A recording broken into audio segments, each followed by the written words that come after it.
Just in time for Earth Day, the 50th anniversary earlier this year, Apple TV Plus debuted a new animated short film on their streaming service.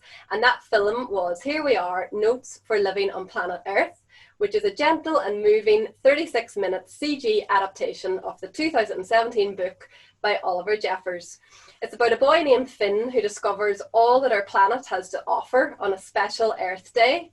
And this is with his parents who are getting him to find his way in the world. Here We Are is directed by Philip Hunt of BAFTA winning animated short Lost and Found fame. And Cinemagic is just thrilled to welcome both Oliver and Philip to our virtual film festival event today. Thank you so much for joining us. Oliver and Philip, it is brilliant to have you here at Cinemagic. You're very welcome. Thank you. Thank you. So we'll get straight in, Oliver, and just talk about Here We Are, coming out, first of all, in 2017.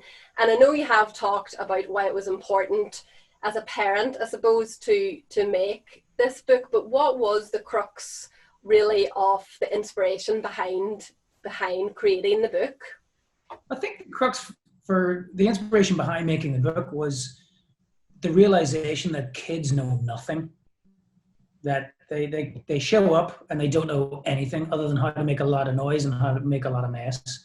And whenever we brought our son home from the hospital, I started giving him a tour of the apartment that he was going to live in, and I started explaining things to him, and I started confusing myself as I went along, and had to remind myself, no, I just have to keep it simple.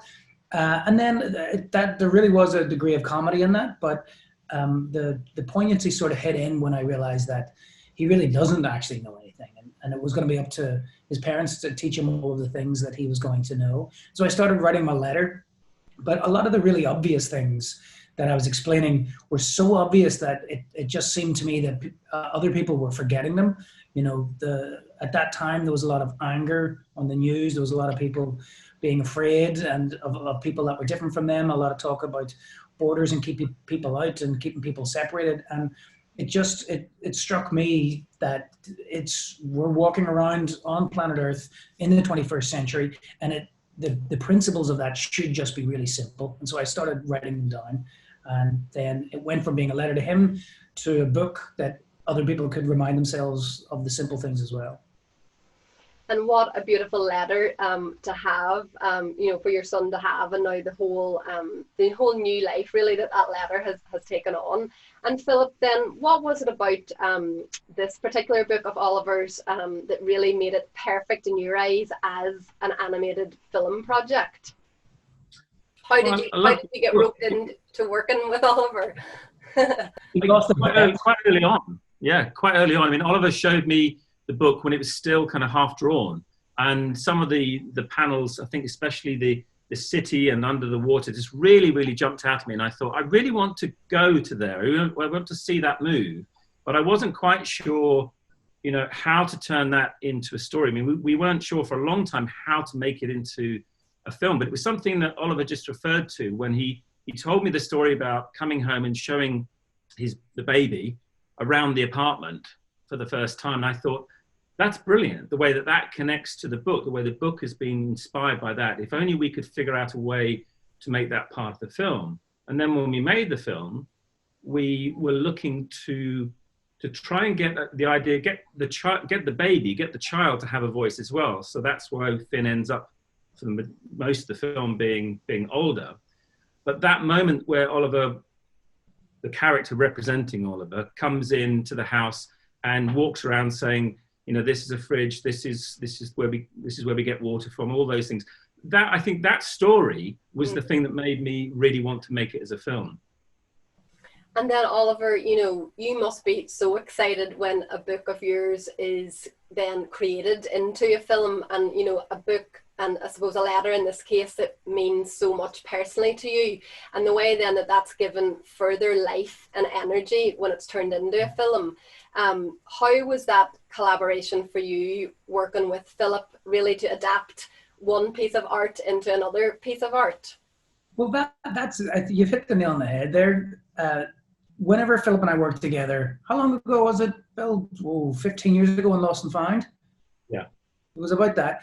You said something at the very start of that process that you wanted to make an adaptation rather than just a faithful moving version of the book. And I agreed that we would be missing a trick if you just took the book verbatim, page by page, and just made it move. We would be missing something because it was designed as a book, not as a film.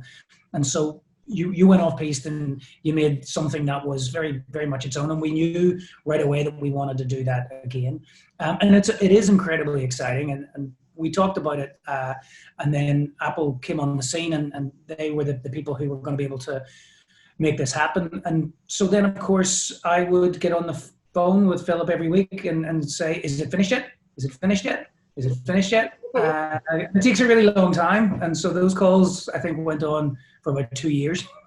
And Philip, as you sort of mentioned there a wee bit briefly, the book sort of looks a few years further on from the opening scene. Sorry, the film looks further on than the book, and, you know, looking at when a young person, or Finn in this case, is a little bit older and maybe has the ability to analyze the world for themselves. Was that something that you sort of, you know, thought of very much as a way of progressing the book in terms of developing a storyline from a monologue as such? Definitely. I mean, Apple had said very early on in one of the earliest meetings that they wanted to try and look at things from a child's point of view, but the book is essentially the father's point of view. So that drove things.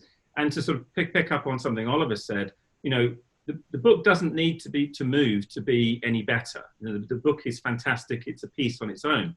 So in order to give you something which rewards your time for giving us your time to watch our version of it, we needed to give you something that maybe is in the book but hidden, or sort of between the pages, the stuff that you couldn't see. And so when Oliver says that, you know, all he did was get on the phone every week and ask me if it's finished, Oliver does a lot of drawing and a lot of designing that appears in the film. And often this is also true of Lost and Found, which we did, often those drawings are quite different from what was maybe in the original book. And that's one of the things I really like working about with Oliver, is that we end up coming together to make something inspired by, or that takes, you know, gives it a reason to exist. It becomes something new and becomes its own thing. I mean, if we did a stage version of this, I'm not saying we would, but if we did a stage version of this, you know, would be probably thinking about songs, would be probably thinking about 45 minutes of stage, and no one would think anything different from that. So I think it's important when you see a film of a book that you love, that you get something from the film which, you know, you couldn't get from anywhere else. Yeah. My efforts were definitely a little more energy efficient this time. For anybody who's watched Lost and Found, there's a scene where he's in the library and he goes looking for a book on the shelf. And I thought it was a cool idea if I designed the spines and the cover of every single one of those books and had them be little references to all the cast and crew. And of course, even if you slow down and pause the movie at that point, because the whole thing goes past in I think a sixth of a second, and because it's moving so quickly, even if you pause it, it's just a blur. And it took me 2 weeks to make all those. But this time around, my time was definitely, yes, more energy efficient, as I say. But it was a lot of character development and the flat art, like the posters and things like that. And so it was a real joy to see it coming together, and just even the color choices that Philip was using. And yeah, he's never forgiven me for that. But you know, I'll bring it up next time as well. Every single member of the crew got a spine, got a title of the book, and you were going along and seeing it really slow. We had to cut it for time, and then someone had to ring Oliver and tell him that wasn't going to be in it. Well, we're now very interested in all the spines of the books behind you, Philip, to see what they mean. So Oliver, then as well, you know, earlier this year, you know, the film really then was just completed at the start of 2020, before we had any idea of the enormous changes about to happen on the planet, both, you know, environmentally with a lot of things this year, but then also everything around the health pandemic. Do you think the story is more important and meaningful now because we have this gorgeous book, we've got a gorgeous film about Earth, and it's out there now to be shared among all ages of people from all walks of life, but against a very different looking world from 9 months ago. No, I would say it is just as important, if not more important. And yeah, it was one of the first things that, of many things that were completely cancelled, but Apple had all of these plans to do a global launch. They were going to take over all of the stores. We were building these sculptures. There was going to be a whole to do. And of course, it all went. But the film actually came out at a point that I think was even more powerful, because especially such progress was being made in terms of recycling and plastic use that all seems to have been just stepped backwards. You walk on the street now, you just see disposable masks. You go in somewhere and you see all plastic everywhere. And because of safety concerns, there's so much more use of plastic. And somebody did joke at one point at the start of this pandemic that maybe global warming needs to hire the same publicist as coronavirus, because it's people can act with urgency when it has to happen. But people are forgetting that they're not two separate issues; they're combined. This pandemic is exactly as a result of climate change. Just the more that humanity has an impact on our planet, germs are a part of nature too. And so, yes, this film, I think, it has got a message that is all the more powerful because of it. That we are not separate from nature, but we are but a piece of this environment that we find ourselves in. And Philip, space is a big theme in the film. Not outer space, but space like, you know, Finn's apartment or bedroom, and then looking at going into the neighbourhood and around the streets, going into the museum, and of course then the whole space of the whole wide world. Was that a way to inspire children really about the world and how much there is to understand and explore, but then using their imagination, which again is unlimited in terms of space? I mean, that idea is definitely there in the storytelling, and I wouldn't say we consciously had that in mind when we were planning out the story, other than that first scene where the father is showing the young baby Finn around the apartment. That is the entirety of that baby's world, and that's something else I'd gotten from the story that Oliver told me. And we are gradually expanding that story. I mean, I think it would have been interesting to have played up that a little bit more, but then other maybe more important aspects of the story would have been clouded. So it's interesting that in the end, his you know, the largest space that he goes into is actually all within a tiny museum exhibit, but then it's all in his imagination. But it's that which teaches Finn to take another look at outside, to take another look at nature. But it's also the thing that makes him think, whoa, I can't cope with this. This is all too big. And thankfully, his dad has been listening to his mum and manages to give him some sage advice, which is good. But no, I think it's sorry, Oliver, you say? I was going to say there's a line in the book or in the film that I've only now just kind of realized is connected to what you're talking about, which is, you know, that bit where Finn asked the parents at the breakfast table, it was like, how come you guys know everything? Yeah. And it's the parents laugh, because all the parents who are listening there now, it's to kids, it does seem like we have all of the information. We've learned everything there is to know. But, you know, that classic Donald Rumsfeld line is like, the more you know you don't know. And yeah, I think there's never an end to it. I think we put that line in there, didn't we, as a sort of it was more of a joke, because it's the kind of thing, you know, one of those innocent things children say, which is unintentionally funny. But actually, it's when you go back and you think about it, it's very poignant, because that's what your children expect of you. They do expect you to know everything, and you know you don't. So it's a terrifying journey being a parent, and I think that's why a lot of parents have responded so wonderfully to the book. And actually, just to piggyback on something else that was said about the film being made just before the world went into lockdown, was, you know, a bit selfishly, I was kind of upset that I couldn't look at this film in a cinema. I haven't looked at it on a big screen with my crew, with Oliver. I was really looking forward to seeing it in a big cinema full of kids, like one of the big children's film festivals, like yours. And I was disappointed that couldn't happen, because, you know, I didn't get to enjoy that. But when the film was premiered on Apple TV and it started to come out, this most amazing thing happened. And I was watching Oliver's social media feed, and all these people were sending him pictures of them and their kids watching the film on everything from, those lucky enough to have big TVs down to those, looking at it on computer screens or even iPhones or whatever. And I found that enormously, moving to watch these thousands of people all in their little bubbles watching this movie. It's one thing, everybody's going to feel sorry for themselves at a certain point, but it's also imperative to get a healthy dose of perspective.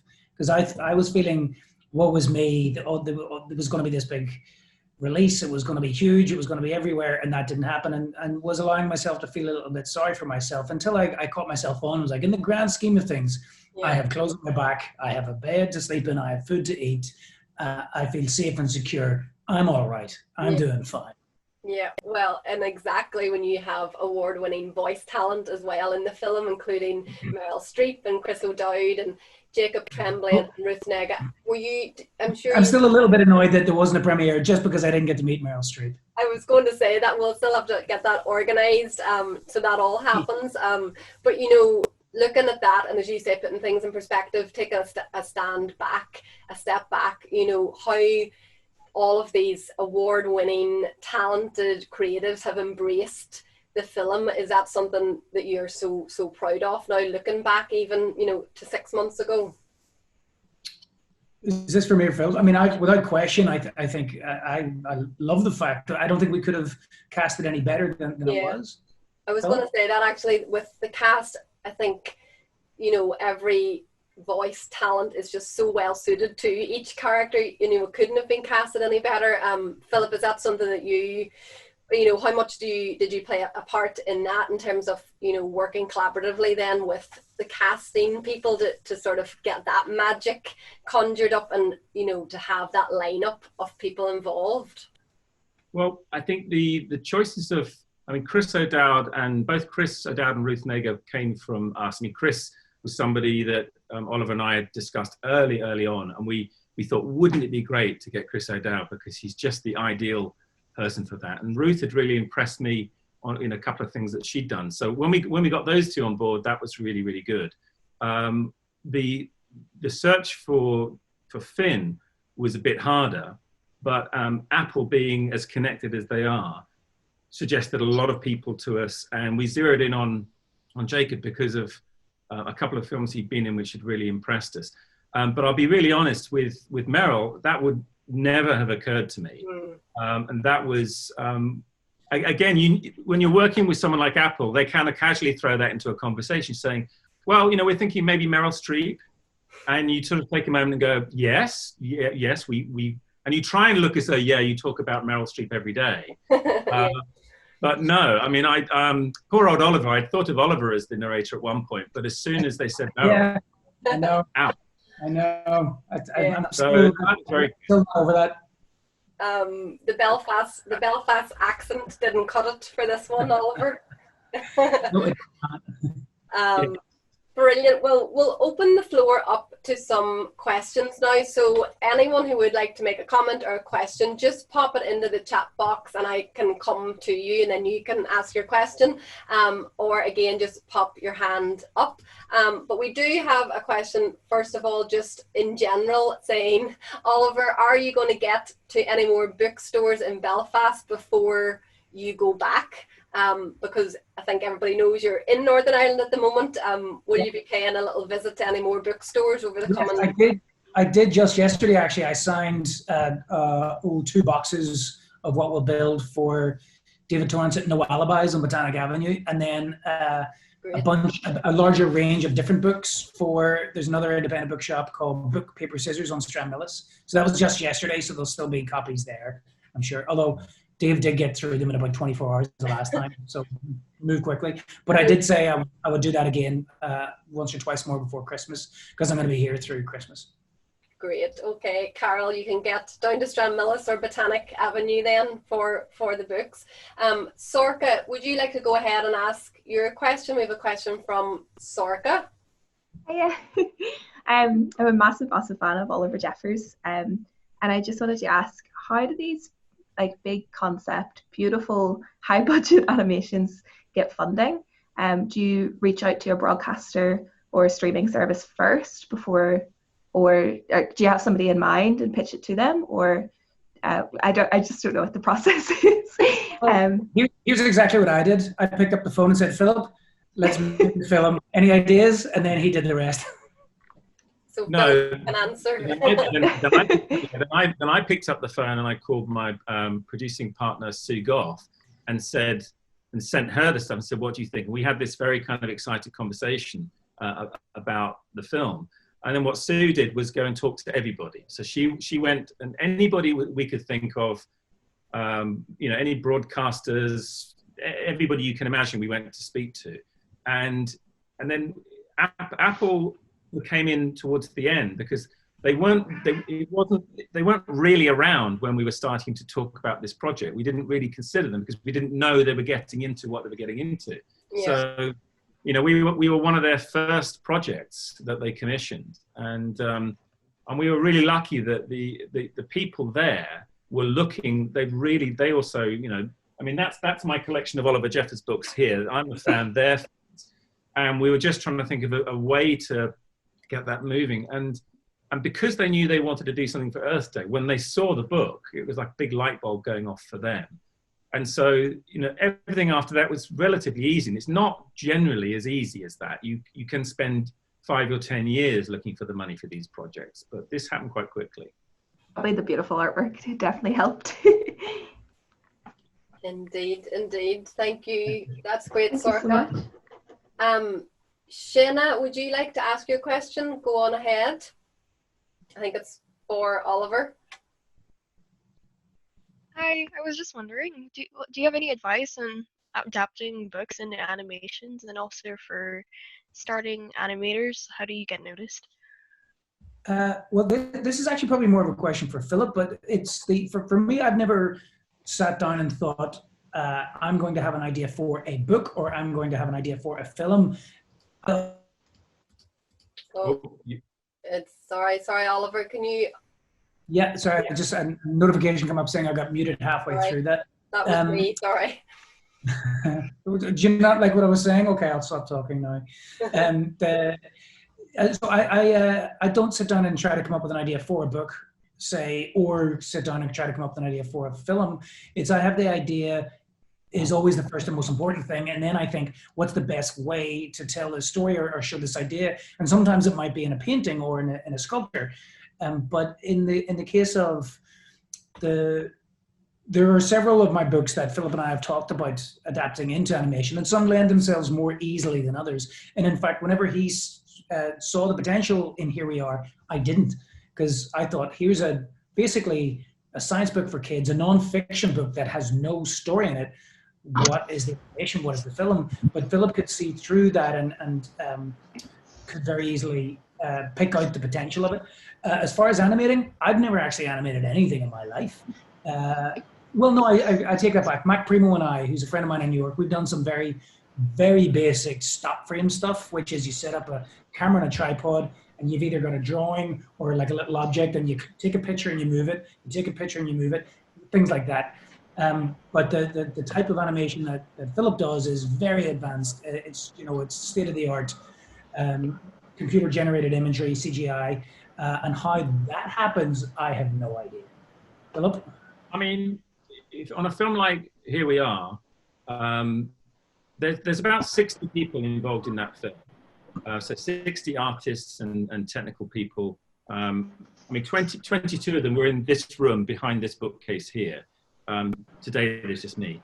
But, there's a lot of people involved with it. And you don't do that kind of thing very quickly, very easy. It takes time to get up, for people to trust you. If people are going to give you, commission you or give you money to do things, you kind of need to show what you can do. So what I did right at the beginning was I just made things on my own, and I tried to make work which, a few minutes long, 30 seconds, 2, 3, 4, 5 minutes, that I could make myself and I could show to people. And that's the way I find new people now all the time. When I work with students, I'm generally looking at and young animators and people young in the industry. They're people who are putting amazing stuff on Vimeo and YouTube, and they're just thinking, well, what have I got? Have I got some form of camera? Have I got some ability to do, you know, pictures following pictures? I had one amazing student who had no access to any kind of camera or even, you know, phone for making videos. So she made flip books, and then she borrowed a camera and filmed the flip books and put sounds to it. And it's easy to amaze me how people can find their way. And when people like what you do, they ask you to do more. And then when they like that, other people ask you to do more. So my advice to be for anyone who wants to start is just start, but start small. And I think the second question was about adapting children's books. Always make sure you do it with the author. You know, don't do it. Just, you know, make sure it's something where you're bringing something to life that has something to add to the original, because, you know, books are made to be complete things. They're not made to be just stepping stones to film. So it's really important that you choose material that you can present in a new way, or you tell us stories of your own. Everyone's got stories. Thank you. Well, both Shayna and Sorka, who asked the first question there, are amazing young animation filmmakers. So check them out. They have films on the Cinemagic and festival circuit at the moment as well. So they are already well on their way. So our next question, thank you both there, Philip and Oliver. Our next question is from Eve. Eve, go ahead and ask your question to Oliver. I probably just deflected to Philip again. What is your favorite artwork in Here We Are? Ooh, what is my favorite artwork in Here We Are? Having never actually thought about that question, I started to think about one of the outer space ones, because that's such an important part of the whole book, is Earth's place in space. But now that you really put me in the spot, I'm going to say it's probably the ocean scene, the underwater scene, where you've got that sort of split level where you can see on top of the ocean and then underneath the ocean, and then it just keeps going down and down. And not for any other reason other than technically, I just really like how it looked in the end. It's one of the first pieces of art I've ever made that actually turned out the way that I thought it would. Thank you. Can I jump in? Yeah. When I saw the original drawings, my favorite was the city drawing with the Brooklyn Bridge going into New York. Yeah. Really like that.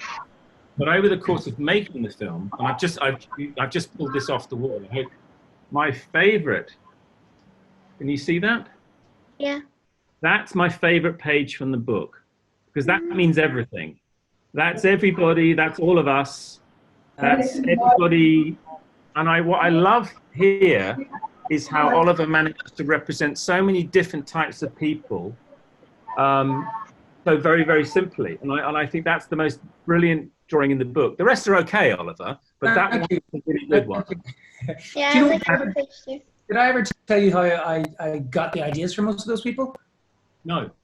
I just got on the New York City subway and I rode around with a little sketchbook all day. So they were all on, well, even the sumo wrestler? Well, there was somebody who I thought looked like a sumo wrestler, and so I exaggerated that a little bit. Yes. But yes, just all walks of life. And I've always thought that's why people in cities tend to be much more open-minded and liberal than those who live in the countryside, is because they're just exposed to so many other types of people. And so rather than being confronted with the idea of somebody, you're confronted with the actual person. But yeah, it's amazing the types of walks of life that you'll get on the New York City subway on a given day. Yeah, thank you. You're welcome. Thank you, Eve. Over to Marcus next, and Nadia. Is Marcus going to ask the question, Nadia?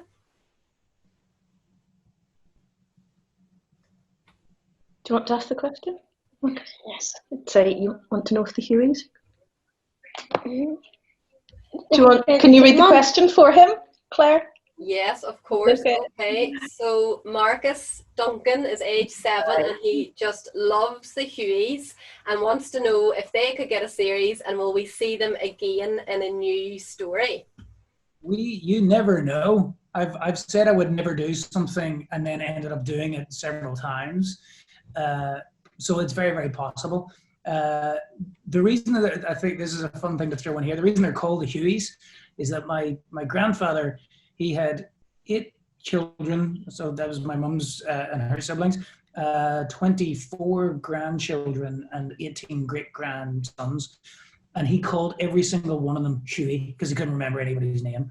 So regardless of gender, he would just shout Huey, and that meant whoever was closest to him. And he used to joke as well that you could walk down, this might not be the case anymore because it seems to be like a very old-fashioned name, but you could walk down any street in Belfast and shout Huey, and some old man would turn around.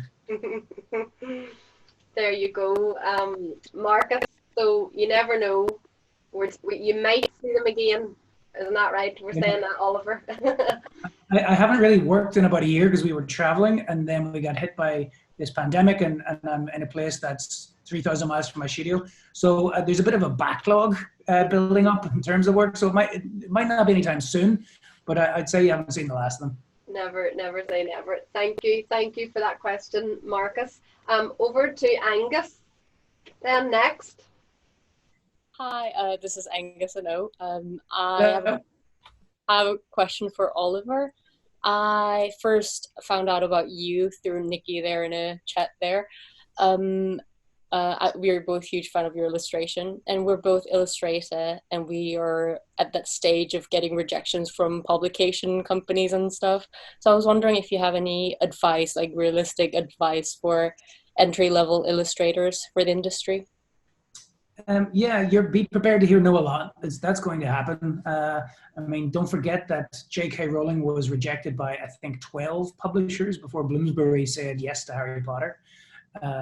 The Beatles also were fired by their first manager because they didn't think they were any good.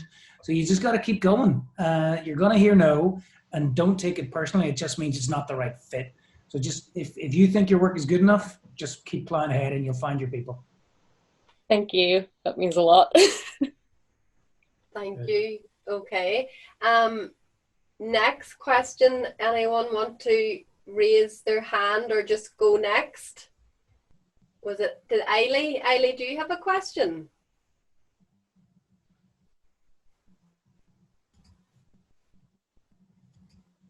No, I thought your hand was up there. Will you be watching the film after this?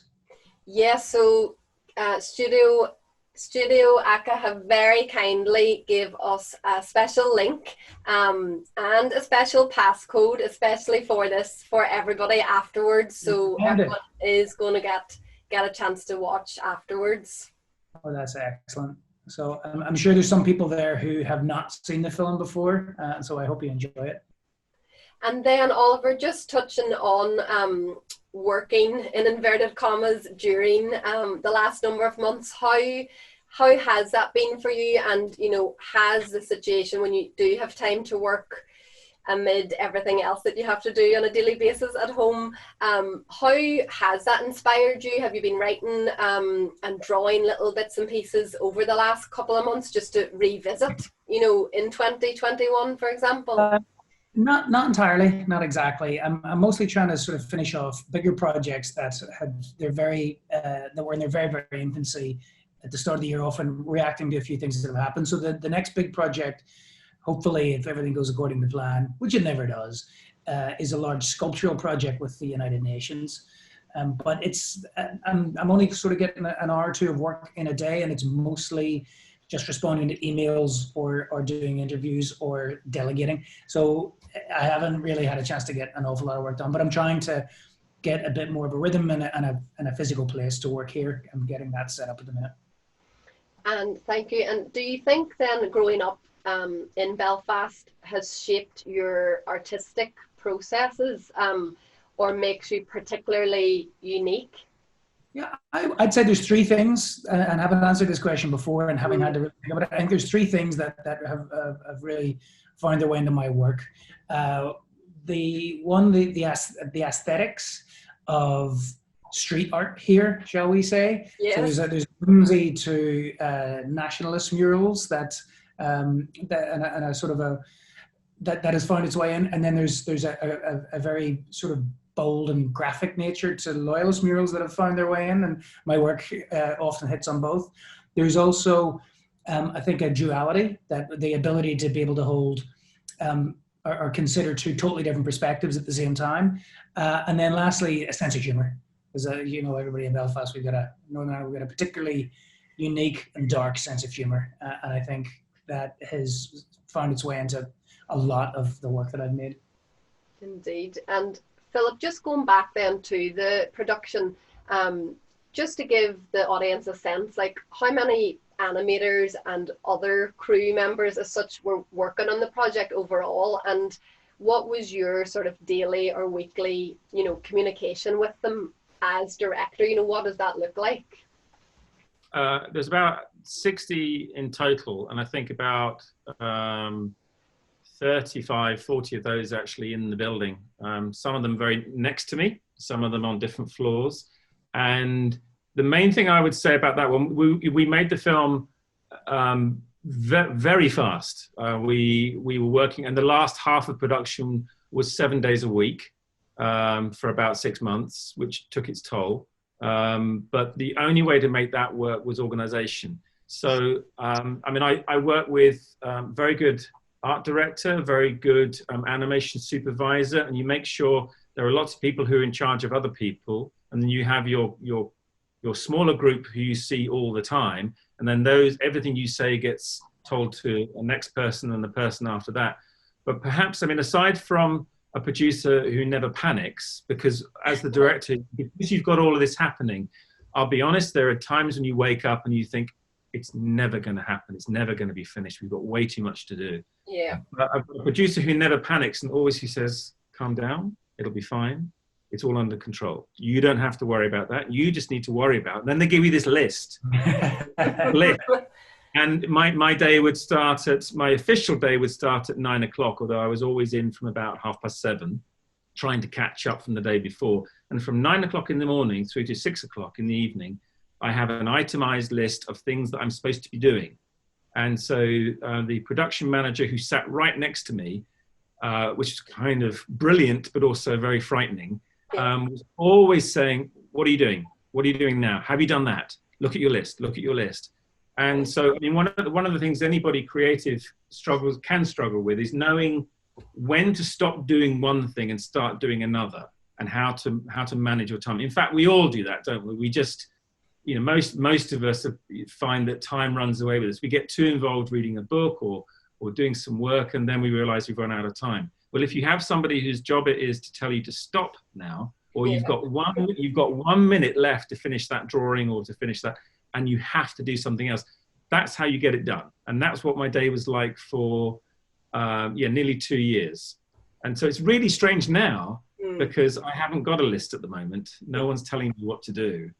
And after this call, I'll probably sit here for an hour not knowing what to do. So you need to call Sue to give you a to-do list. Yes, what now? So, yeah. Thank you. Ruby, over to you next. Ruby is a young animation / live action filmmaker. So over to you, Ruby, with your question. Hi, I just wanted to ask, Oliver talked, he touched upon the fact that Philip kind of drew out a narrative arc from the book, and I just wanted to ask if you could just kind of expand on that a little bit, Philip, in terms of like how you did that. Yeah, and I should also mention here Luke Matheny, who was the co-writer on this, who came in after a few months, because there was a point where I was going around in circles on this. Oliver and I had a very clear idea about the story we wanted to tell and all these ideas, but there were too many of them for quite a long time, I think. And that's the beauty of the book, is every page you turn, it could inspire 10, 20 more pages. And so I was constantly adding things to the original synopsis story idea. And I think having somebody then come in who just quite dispassionately said, okay, what are you trying to say? Okay, this works, that maybe doesn't work. Or maybe if we're trying to do this, we could just concentrate on this here. Having that come in was a really useful part of the process. and I don't think anyone's ever sort of too old or too experienced for that, to have a trusted pair of eyes or a very good, experienced second opinion coming in, especially on some of these larger projects where, you know, everyone's racing. You can lose sight very quickly of what you're doing. And I think there were a couple of months where there were so many things that were precious to me that I wanted in the film, but I couldn't let go of a few. And but in doing so, you know, it made the film work, and it made the film more complete. So you know, that for me was a really good point. With those sessions with Look, I think a really cool thing that came out of that was the idea of the structure that the family is slightly further down the road, but the entirety of the book basically would be segmented right in the middle in the form of this exhibition at the museum. So that the book was kind of neatly wrapped in a bow in the middle, and then the rest of it was bracketed by this family story. And I think that gave, once that structure's in place, it became very obvious what should be there and what shouldn't be there. Yeah, and again, that's a perfect example because we had that there, but we weren't really using it to its full advantage. And in fact, then also Meryl's role came in quite late, because there was always this idea of a narrator, you know, that opened and closed the film. But this voice that appears in the exhibit, the way that Luke made that the voice of the book, made it obvious then that it had to be the same voice and the same person. So that tied all that together. So, oh wow! I mean, there's so much to talk about really with that. But that's the sort of the crux of it is be very sure. You know, we were sort of very sure of what we wanted to do. Yeah. But we weren't so sure that we weren't prepared to listen to, you know, some new ideas as well. Thank you, Ruby. Thanks for your question. Oliver, you are a very curious person, a very creative person. What do you miss about New York that you haven't been able to do over the last number of months? I know you were traveling before lockdown, but you must love exploring museums and arts venues and all of the amazing little quirky places there are around Brooklyn and around, you know, New York. What do you miss? Okay, don't rub it in. Don't rub it in. What do you miss now that you're stuck in Belfast? I wouldn't be stuck in Belfast. I'm choosing to be here. I could go back to to be here. What is not New York is my family. And that's the most important thing right now. But yeah, obviously my studio's in New York. All my friends are there. But yes, it is just, there's a vibrancy and a spontaneity about the place that just anything can happen, and you never know who you're going to meet.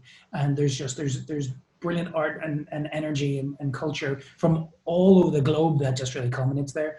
But I think these days what I really miss most is the food. Sorry. You've had enough Ulster fries then over the last couple of months. That's something like that. Well, we're going to finish up very shortly, so if anyone else does have a comment or a question, just pop it in the chat box. But Oliver, just going back, I suppose, to 2017, when Here We Are first was published, and over that, you know, 3-year period, so much has happened with your career, ups and downs of life. But what would you say with your career over these 3 years has been a highlight for you, or something that you've really wanted to do and you have got to do it? Well, I would definitely say this film is there. I think that the three big things that really have happened in that time is this film, the TED Talk that came out earlier this year. That was another thing that got cancelled. That was supposed to be in person, live in Vancouver, you know, rubbing shoulders with the great and good of the world. But I think that the third thing that is a highlight is that the sculpture that took place on New York's Highline Park. It was the accurately scaled model of basically it's the back cover of Here We Are. So where all the people are here and no one lives here yet. And because it was just such a monumental task to get permission, to get access, and then to independently raise the funding to do that. And at every point of the way, people were just saying, was like, this is not going to happen, this can't be done. But I sort of continued at it like a blunt instrument until it did happen. And actually in contemplating that, I just had to give some pieces of advice to my younger self for Adobe for their conference, and I phrase it like this, which is to be the river, not the rock. So just if you're presented with an obstacle, just find a way around it. Rather than if the rock is there and static and determined, it will just eventually get worn down by the forces that be. Whereas the river will find a way. That is excellent advice for people of all ages, from young people to adults as well. We have a couple of final questions. Eiley, do you want to go ahead and ask your question? Oh, can I ask them? Is the mic, is it working? Okay. So one question is, have you a favourite book, Oliver, that you have published? So out of all your books, can you pick a favourite? That's very difficult. Is Yeah. there anybody out there with more than one kid and they ask you which one? I think, just technically speaking, The Fate of Fausto was very, very difficult to make because the whole thing was made in a 200-year-old lithography press, and I had no idea what I was doing the entire time. But the sense of accomplishment afterwards felt great. That's one that sticks to mind, but that's only because it's relatively recent. And then obviously What We'll Build was the last book that was made, and it was made in an old world. It was made pre-pandemic, but now that it's out, I kind of realize just how relevant it is in a world where nobody is certain of the future, and all we can do is plan and build with hope. So that's a diplomatic way of saying no, I don't really have a favorite. And just on that, What We'll Build, as you say, we can continue to build and have hope for the future. Just a final question, I think, from Sarah. Is Sarah, go ahead on behalf of Micah. Yeah, this is Micah. Go. What's your next book going to be about? What's my next book going to be about? I wish I knew, and I think I wish my publishers wish they knew as well. I'm not entirely sure.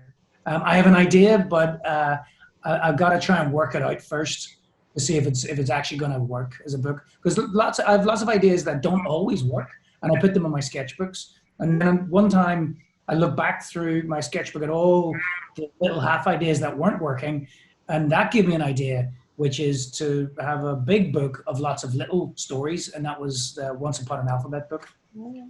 So I've got a technical thing to work out, and then I might have a new book. And a very a clue that not even my publishers know is that it would do well around this time of year. That's all I'm going to say. Okay. Thank you. Thank you. Well, that's great. We will certainly watch the space for that. And as Philip mentioned at the start, if there was to be a stage play, a stage show of Here We Are, so maybe that is something now that's planting a seed in your head, Yeah, Philip and Oliver. Here we are on ice. Philip, get out. There's always ways to diversify, and Philip being one of the dancers.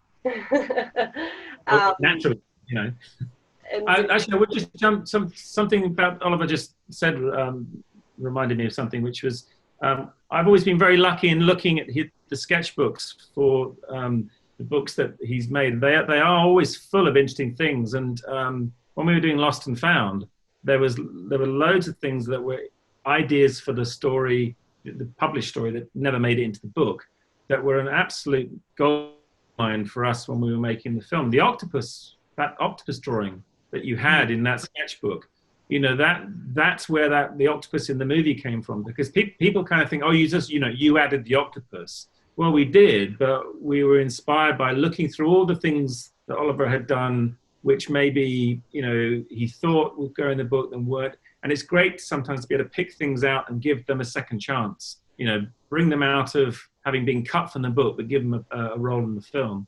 So I've really enjoyed that. So I'm looking forward to, like the rest of you, seeing what might come next. Maybe I'll get to see it when it's still in an early form, or maybe I'll get to see it when it's published, who knows. But have I told you anything about it, Philip? Sorry? Have I told you anything about it? Yes, but we can't do that here because there's people listening. No, I know. Well, thank you, everybody. Oliver, congratulations on all of your achievements and finding a way as well through the challenges of the last number of months. And I know probably the start of 2020 looked very different to the way it looks now. But we are so glad that Here We Are did come out in the format and in the platform that it did, and it has been enjoyed by adults and children around the world so much over the last 6 or 9 months. So congratulations on that. And it's obvious that Philip and Oliver, you have a brilliant working relationship, and we hope that collaboration will continue in the future. So thank you so much on behalf of everybody here today for sharing your insight and just talking about the world of animation filmmaking and adapting books to screen. And it is just very inspiring for everybody. So thank you all. We used to be a family of 2. Now look at us. Here we are. Yeah, it's pretty big out there, and I'm sure your head must be filled with questions. Now then, let's see. Welcome to planet Earth. There is much to see and do here, so let's get started with a quick tour. Come on! Life on Earth is a wonderful thing. Wow! It looks big, but there are lots of us on here. We may all look different, but don't be fooled. We are all people. Hello! And we all share the Earth. The world is so huge that no matter how much I learn, it'll never be enough. It sounds like you feel Lost. If you're feeling lost, just start with what you know. Hello, birds! Look at that!